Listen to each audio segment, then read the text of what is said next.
Let's be honest, there is so much hype around AI in business, right?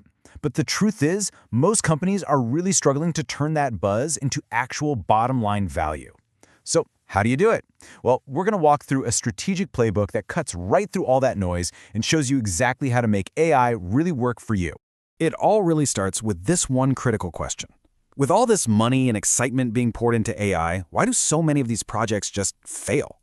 I mean, companies are spending millions on these powerful, shiny tools, only to see them collect digital dust.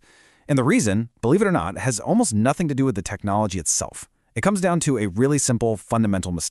The best way to get this is with a simple analogy. Imagine you go out and buy a brand new, cutting-edge, high-speed train. It is the fastest, most advanced train in the entire world. But you forgot one tiny little detail: you haven't built any tracks. That is exactly what's happening when companies jump on the AI trend without a real strategy. They've got this incredibly powerful engine with absolutely nowhere to go. So to avoid this whole train without tracks disaster, we need to completely flip our thinking. It's not about the tool, it's about the problem. And this requires a really fundamental mind shift, moving away from just chasing the technology and turning our focus back toward the business itself. And here is that mind shift in action. On the left, you see the question everyone asks: what cool new AI tool should we buy? But the strategic question, the one over on the right, is totally different.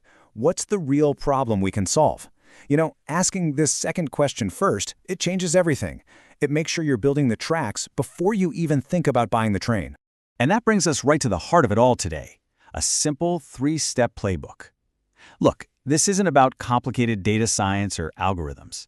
It's a strategic framework that literally anyone can use to find the right problems for AI to solve and, more importantly, guarantee a return on your investment. Okay, so here are the 3 steps. First, we're going to take the 30,000-foot view with a classic SWOT analysis but with a special AI twist. Second, we'll do a ground-level scan to find those really critical bottlenecks in your business. And third, you create a blueprint for success using a neat little tool called the AI Canvas. Let's break each one of these down. All right, step 1 starts way up high, above the day-to-day grind. You use a standard SWOT analysis, strengths, weaknesses, opportunities, and threats. But here's the key. You have to look at everything through what we're going to call an AI lens. You're not just listing weaknesses, you are actively hunting for weaknesses that AI could just completely solve.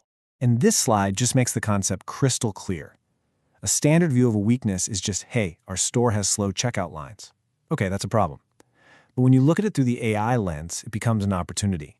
We could use AI-powered self-checkout to get rid of lines completely. See the difference?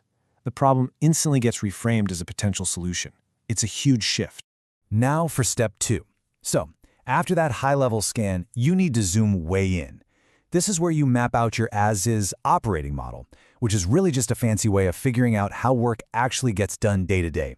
And your only goal here is to find the bottlenecks. Where's the work getting jammed up?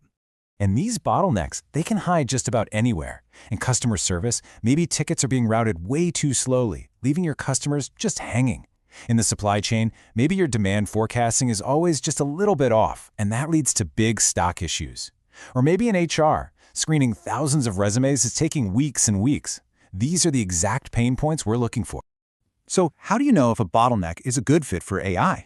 Well, you're looking for a few key signals. Is the process super repetitive, like the same thing over and over and over? Is it really data-heavy, needing tons of analysis? Or is it something that's just prone to human error? If a task checks one or more of these boxes, you've basically found a gold mine. Okay, so you've identified a bottleneck, and it's a perfect candidate for AI. Now what? Well, you don't just start coding. Step 3 is all about planning. You create a blueprint for the project using a simple but incredibly powerful tool called the AI Use Case Canvas. This canvas is great because it forces you to get really specific before you spend a single dollar. You have to clearly define the business objective. I mean, what are you actually trying to do here? You need to confirm your data requirements. Do you even have the right data to train an AI model? And finally, what are the expected benefits? Is this going to save money, make money, or just make your customers way happier? So, you'll probably end up with a few potential projects. And let's be real, you can't do them all at once. That's where prioritization comes in. As you can see on this chart, you plot each idea based on 2 things: its business value and how feasible it is. That top right quadrant, high value, high feasibility, that's your sweet spot. That is your starting line.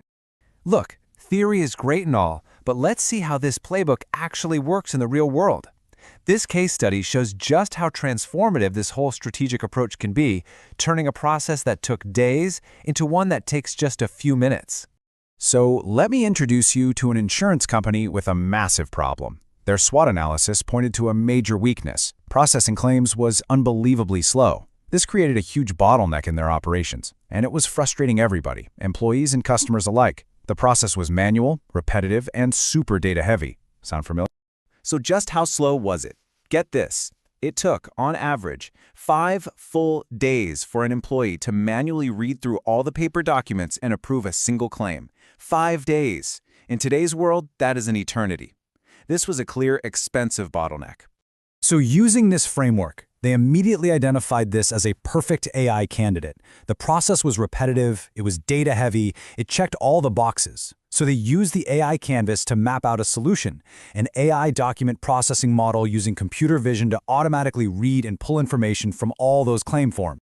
And the result, well, the processing time went from 5 days down to just 5 minutes. That is not a small improvement. That is a complete transformation of their business, all because they started by finding the bottleneck instead of just buying a trendy new tool. And look, this logic isn't just for big insurance companies. Think about a coffee shop with those long morning lines. That's a weakness and a bottleneck. So what's the solution? Use predictive analytics on app data to forecast orders and prep drinks before the customers even walk in the door. The same exact framework applies everywhere. So, we've covered the problem, the mind shift, and the playbook. What's the one thing you should take away from all this and use immediately? Well, we're going to give you a new superpower, and it's disguised as a simple question. Here it is. The next time you are in a meeting and somebody proposes a flashy new AI tool, just ask this question. If they can't answer it clearly, you know they're trying to buy a train without any tracks. This question, all by itself, can save your organization so much time and money, and it focuses everyone on solving actual, real problems. So, just remember, the power of AI isn't really in the algorithm itself, it's in how you apply it to a meaningful business problem. So the final question isn't for me, it's for you. What bottleneck are you going to solve first? Thanks so much for joining us.